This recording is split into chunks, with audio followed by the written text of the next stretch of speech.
Artforum v Banskej Bystrici mi prirastlo k srdcu. Teraz mám pocit, že podstupujem nejakú operáciu, ktorá ma zbavuje časti tela.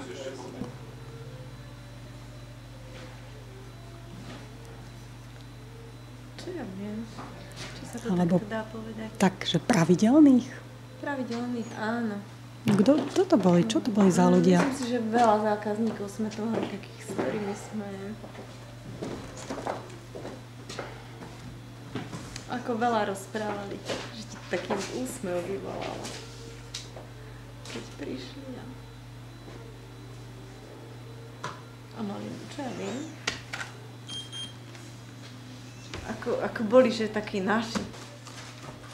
Všetci ľudia v podstate tu boli dobrí zákazníci a všetci boli sympatickí. Tak vždy, keď som potreboval si trošku zlepšiť náladu, napríklad, alebo keď som hľadal úplne konkrétnu knihu, tak Artforum bolo prvé knihkupectvo, do ktorého som vošiel v Banskej Bystrici. Iné knihkupectvá viem, že sú a existujú a tak, ale jednoducho Artforum. Kúpil som si tu pekné knižky, svoje najobľúbenejšie. Moja milá pani listy Zdenky Krejčovej a Malý strom. A ešte pár, ktoré mám v rozčítaných, ale tu mám najradšej.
Určite má nielen v Banskej Bystrici, ale v každom meste by mohlo byť, alebo malo byť, pretože to je alternatíva k tomu mainstreamu.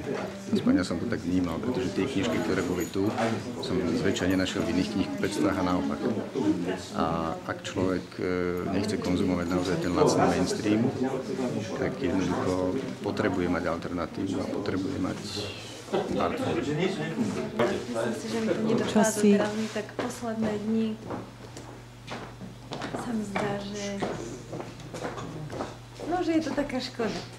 Tak si to tak myslím, lebo vieš, viem to dlho a zmierujem sa s tým a už som taká, že koniec, ale tieto posledné dni mi to prišlo také úprimné, že je to ľuďom ľúto a mi to príde také, že to bude teda fakt, bude to chýbať tento kultúrny stánok ľuďom. Koľko si tu robila? No od začiatku. 12 rokov. No, ak by nemalo opodstatnenie, tak nemáme právo byť krajským mestom. Tak sme potom západákom, možno s veľkým, ale sme západákom. Takže ja chcem veriť, že teraz budeme chvíľočku všetci trpieť alebo sa trápiť tým, že nám to tu chýba, ale určite niečo podobné musí vzniknúť. Je tu príliš veľa inteligentných, sčítaných ľudí, ktorí radi premýšľajú a potrebujú k tomu nejakú duševnú potravu. Nemôžeme všetci papať len to, čo nám naserujú hypermarkety. Potrebujeme aj tie lahôdky a exotické korenie k tomu.